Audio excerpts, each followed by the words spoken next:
My family accused my wife of stealing, which she didn't, at a family reunion. When the truth was out, they didn't even apologize, so I broke up with them. I, 34 May, never thought I'd be posting here, but I'm at my wit's end and could use some outside perspective. This is going to be long, so bear with me. Some background. I grew up in a small town with my parents and younger sister, Sarah, 31F. Our childhood was pretty normal on the surface, but there was always an undercurrent of tension. Our parents, while not outright abusive, clearly favored Sarah. She was the golden child who could do no wrong, while I was often criticized and held to impossibly high standards. This dynamic wasn't always obvious to outsiders, but it was a constant presence in our home. I remember countless instances where Sarah's accomplishments were celebrated lavishly, while mine were barely acknowledged. For example, when I made the honor roll in high school, my parents' response was a tepid, "That's nice, honey." But when Sarah got a B+ on a difficult test, they threw her a party and bought her a new phone. This pattern repeated throughout our childhood and teenage years, slowly eroding my self-esteem and creating a rift between Sarah and me. After high school, I was eager to escape the suffocating atmosphere of our small town and my parents' constant comparisons. I moved to the city for college, throwing myself into my studies and part-time jobs. It was challenging, but for the first time, I felt like I could breathe. I was free to define myself on my own terms, without the shadow of Sarah's perceived perfection looming over me. I stayed in the city after graduating, building a successful career in marketing. It wasn't easy. I started at the bottom and worked my way up, often putting in 60-hour weeks. But the satisfaction of earning my own achievements, ones that couldn't be diminished by comparison to Sarah, made it all worthwhile. It was during this time that I met Emma, 32F. We connected instantly over our shared love of obscure indie bands and terrible B-movies. Emma was like a breath of fresh air, supportive, kind, and genuinely interested in me as a person. We dated for 3 years before getting married, and now we have a beautiful 2-year-old daughter, Lily. Meanwhile, Sarah stayed in our hometown. She married her high school sweetheart, Tom, right after graduation and had 3 kids in quick succession. From the outside, it looked like she was living the perfect small-town life that our parents had always envisioned. Our parents doted on Sarah's children, constantly talking about how amazing she was as a mother. They'd drive hours to attend every little league game and dance recital. In contrast, they've only visited us twice since Lily was born, despite living much closer to us than to Sarah. When they do visit, they constantly criticize our parenting choices. Everything from our decision to use cloth diapers to the fact that we're raising Lily bilingual. Emma is French-Canadian. This has caused a lot of tension over the years. Emma and I have tried to maintain a civil relationship with my family for Lily's sake, but it's been an uphill battle. We've had countless discussions about boundaries and respect, but it seems to go in one ear and out the other with my parents. Last month, our parents decided to throw a big family reunion at their house. They invited all the extended family, aunts, uncles, cousins, the works. Emma and I were hesitant to go, given our history, but we figured it would be good for Lily to see her cousins and other relatives. Plus, a small part of me hoped that maybe, just maybe, things would be different this time. The reunion started off okay. It was awkward, but we were managing. Emma and I stuck close together, making small talk with relatives we hadn't seen in years. Lily was having a blast playing with her cousins, which made the discomfort worthwhile. Then, on the second day, all hell broke loose. Our Aunt Linda, my mother's sister and a notoriously dramatic person, noticed that her expensive designer purse was missing from the guest room where she was staying. She immediately started making a scene, loudly accusing the outsiders of theft. It quickly became clear that by outsiders, she meant Emma and me, since we were the only ones who didn't live in town. I was shocked and hurt by the accusation. I tried to defend ourselves, explaining that we had no need or desire to steal from anyone. But Aunt Linda was adamant. She said she had seen me lurking near the guest rooms earlier that day, acting suspiciously. The truth was, I had been looking for a quiet place to change Lily's diaper away from the crowd, but of course, that sounded like a flimsy excuse to them. To my horror, my parents and Sarah didn't stand up for me. They stood there silently as Aunt Linda ranted, occasionally exchanging glances that seemed to say, "Well, it does make sense." Then Sarah chimed in, saying she had noticed that Emma and I seemed to be living beyond our means lately, with new clothes and gadgets. She implied that we might be having financial troubles and could have been tempted to steal. I was furious. We weren't living beyond our means at all. I had recently gotten a promotion and bonus at work, which allowed us to upgrade some things we'd been putting off for years. But Sarah had no way of knowing that because she never bothered to ask about my life. Our conversations, on the rare occasions we talked, were always about her kids or our parents. She hadn't shown genuine interest in my life in years. The situation escalated quickly. More relatives joined in, bringing up petty grievances from years ago. Someone mentioned that toys had gone missing at a previous family gathering we'd attended. Another person said they'd noticed Emma admiring the purse earlier. It felt like everyone was piling on, eager to finally put the black sheep of the family in his place. Emma was in tears, hurt and bewildered by the accusations. Lily was crying because of all the yelling, clinging to Emma's leg in confusion and fear. I felt like I was in some kind of nightmare. I tried to keep my cool and suggest we all calm down and look for the purse rationally, but no one was listening. My father, who had been quiet until then, finally spoke up, not to defend me, but to ask us to leave until things settled down. I couldn't believe it. My own father was kicking us out based on a baseless accusation. I looked at my mother, hoping she would say something, but she just avoided eye contact. The betrayal I felt in that moment was indescribable.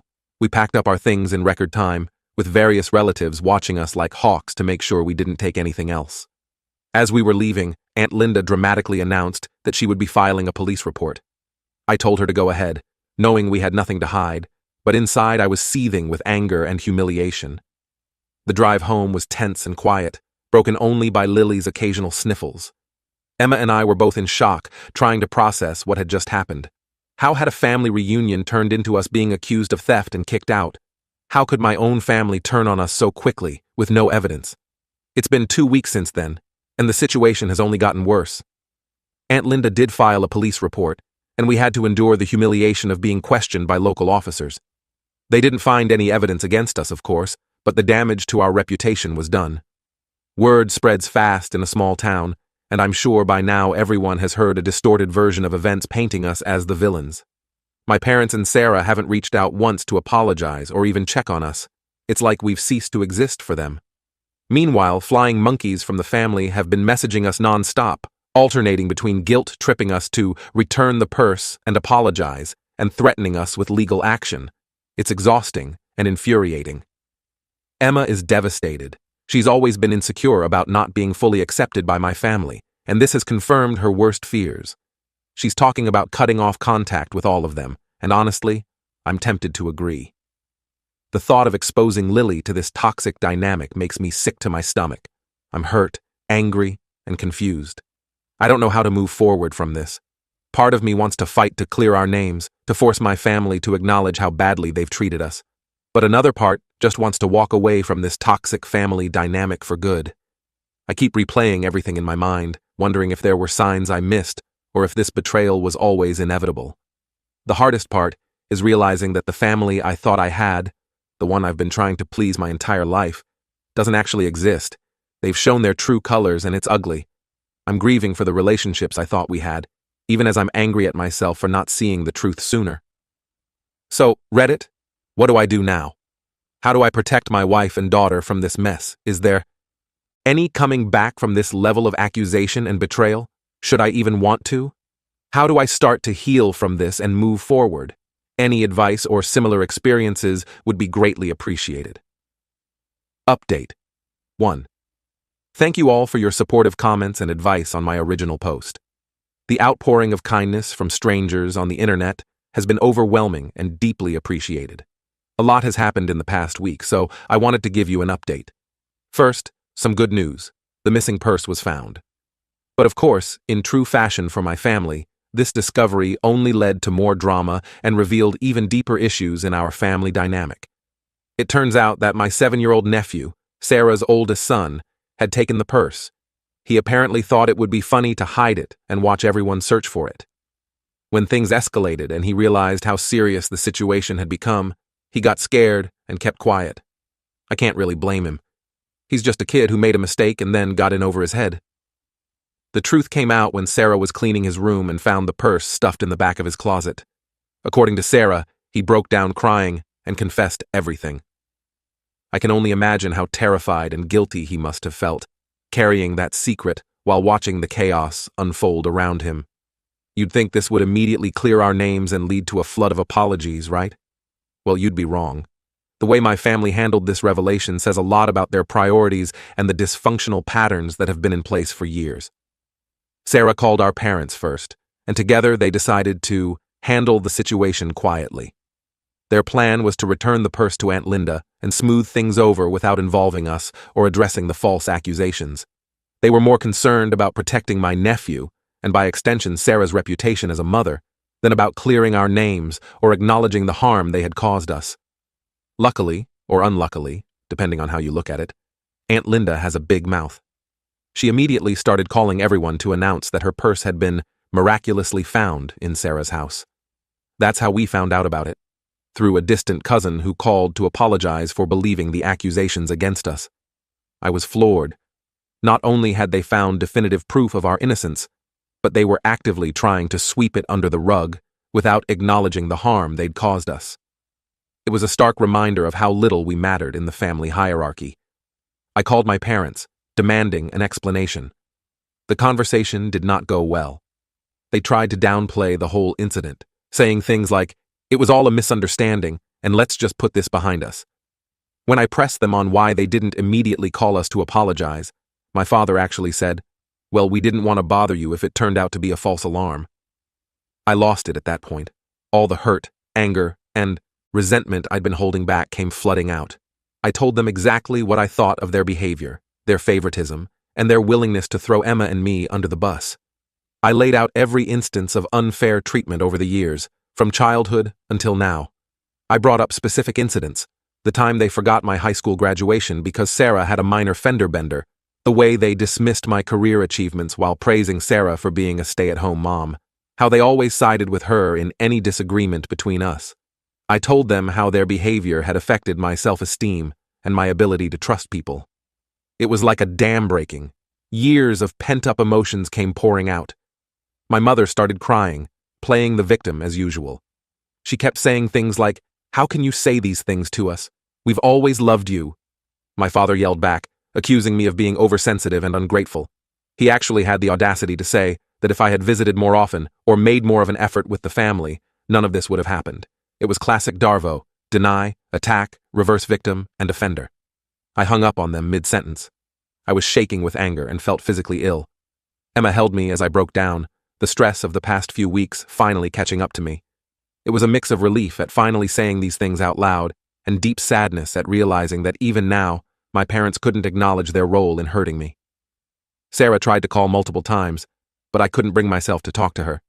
She left a voicemail full of excuses about how she was just caught up in the moment during the reunion and didn't mean to accuse us. She said she hoped we could move past this for the sake of the kids. Her message was all about her feelings and her desires, with no real acknowledgement of how her actions had affected us. I deleted the message without responding. The extended family is now split. Some are mortified by how we were treated and have reached out to apologize sincerely. My cousin Jake, who I was close to as a kid but had drifted apart from, called to express his shock at the whole situation. He offered to be a neutral mediator if we ever wanted to try family therapy. It was touching to realize that not everyone in the family was willing to sweep this under the rug. Others are trying to rug sweep, saying we should just forgive and forget because family is family. They're putting pressure on us to reconcile, without acknowledging that reconciliation requires genuine remorse and changed behavior from the other side.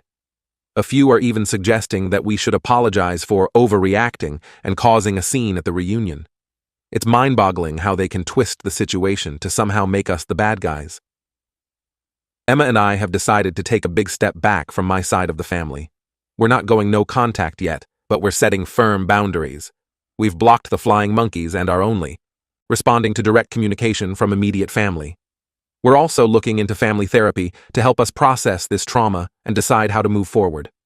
One positive outcome is that this situation has brought Emma and me even closer together. Seeing her stand by me unwaveringly, even when my own family turned against us, has deepened my love and appreciation for her. We're united in protecting our little family unit above all else. We've had many deep conversations about family, trust, and what we want for Lily's future. We're committed to breaking the cycle of favoritism and conditional love that I experienced growing up. We want Lily to know that she's loved unconditionally and that it's okay to stand up for herself, even against family. I'm still angry and hurt, but I'm also feeling a sense of clarity I've never had before about my family dynamics. It's painful to realize how dysfunctional things have been, but it's also empowering to finally see it clearly and know that I don't have to participate in it anymore. The road ahead isn't clear, but I know that with Emma by my side, we'll figure it out. We're focusing on healing and on creating a healthy, loving environment for Lily. Whether that includes my extended family in the future remains to be seen, but for now, we're prioritizing our own well-being. Thank you again for all your support. It's meant more than you know during this difficult time. I'll update again if there are any significant developments. Update 2. It's been about a month since my last update, and I wanted to share some final thoughts on this whole ordeal. A lot has happened, and we've done a lot of processing and decision-making. First, thank you all again for your unwavering support and advice. It's been incredibly helpful to have an outside perspective during this challenging time. Your comments have often provided clarity when I felt lost in the fog of family drama. After much discussion and soul-searching, Emma and I have made the difficult decision to go low contact with my family for the foreseeable future. We're not cutting them off entirely, but we're drastically reducing our interactions and setting very firm boundaries. We spent several days drafting a lengthy email that we sent to my parents, Sarah, and a few key family members outlining our decision. We wanted to be clear about our feelings and expectations, while also leaving the door open for potential reconciliation down the line. In the email, we explained how deeply hurt we were by their actions and lack of trust in us. We detailed the impact of their behavior, not just from the recent incident, but from years of unfair treatment. We made it clear that while we're open to rebuilding relationships in the future, it would require acknowledgement of the harm done, sincere apologies, and most importantly, changed behavior. We also set out some ground rules for any future contact. These included no unannounced visits, no discussing our decision. With extended family or mutual acquaintances, respecting our parenting choices without criticism, and treating Emma with the same respect they'd show any other family member. We made it clear that any violation of these boundaries would result in further reduction of contact. The responses we received were mixed, revealing a lot about each family member's mindset and willingness to change. My parents sent a lengthy reply that was part apology, part justification. They admitted they handled the situation poorly, but still tried to shift some blame onto us for distancing ourselves from the family. They expressed sadness at the thought of losing contact with Lily and asked for a chance to make things right, suggesting family therapy. While it wasn't the full acknowledgement we were hoping for, it was more self-reflection than I've ever seen from them. Sarah's response was more defensive. She apologized for jumping to conclusions, but spent most of her message explaining how stressed and overwhelmed she's been, as if that excuses her behavior. She also implied that our decision to go low contact was an overreaction that would hurt the children. It was disappointing, but not surprising. Sarah has always struggled to take responsibility for her actions. The rest of the family's responses ranged from supportive to guilt-tripping. Some respected our decision and promised to do better, while others accused us of tearing the family apart over a simple misunderstanding. My Aunt Linda, whose purse started this whole mess, sent a terse message saying she had nothing to apologize for and that we were being overly sensitive. We haven't responded to any of these messages yet. We're taking time to process everything and decide how we want to move forward. The family therapy suggestion is on the table, but we're not rushing into anything. We've agreed that if we do pursue therapy, it will be with a neutral third party, not someone connected to the family or the small town they live in. On a more positive note, this situation has led to some unexpected personal growth. I've started individual therapy to work through my childhood issues and the complex emotions this incident has brought up. It's been eye-opening to examine the patterns of behavior I've accepted as normal for so long. I'm learning to set healthier boundaries and to validate my own feelings without needing approval from others. Emma has been my rock through all of this. Her unwavering support has made me appreciate her more than ever. We've had many deep conversations about family, trust, and our values. It's strengthened our bond and clarified our priorities as a couple and as parents. Speaking of parenting, we've put a lot of thought into how we want to raise Lily in light of all this. We're committed to breaking the cycle of favoritism and conditional love that I experienced growing up. We want her to know that she's loved unconditionally, and that it's okay to stand up for herself, even against family. We're also focusing on teaching her about healthy relationships and boundaries from an early age. We've been pleasantly surprised by the support we've received from friends and colleagues. When we finally shared what had happened, many stepped up to offer emotional support, childcare help, and even legal advice. It's been a powerful reminder that family isn't just about blood relations. We're grateful for this chosen family that has rallied around us. As for the extended family, the dust has mostly settled. My aunt eventually offered a reluctant apology, more focused on how embarrassed she was than on the harm she caused. We accepted it politely, but distantly. The cousin who initially tipped us off about the purse being found has become an unexpected ally, keeping us informed about family gossip without pressuring us to engage. Interestingly, this incident has caused some other family members to reflect on their own experiences. My cousin Jake reached out to share some of his own struggles with family dynamics that he'd never felt able to express before. It's sad to realize how many of us were suffering in silence, but there's also hope in the possibility of supporting each other and breaking these toxic cycles. Looking ahead, we're cautiously optimistic. While the pain of this betrayal is still fresh, we're focusing on healing and moving forward. We're planning a small vacation, just the three of us, to reset and make some happy memories after all this stress. We're also looking into moving to a new neighborhood, partly for a fresh start and partly to be closer to Emma's job. We know there will likely be more drama when we skip the next family gathering or holiday, but we feel prepared to handle it. We've role-played potential scenarios and prepared responses to common guilt trips or manipulations. Our priority now is protecting our mental health and our little family unit. One unexpected outcome of this whole ordeal is that I've started writing more. Initially, it was just journaling to process my feelings, but it's evolved into something more. I'm considering starting a blog about navigating difficult family relationships and breaking generational trauma. If nothing else, it might help others feel less alone in their struggles.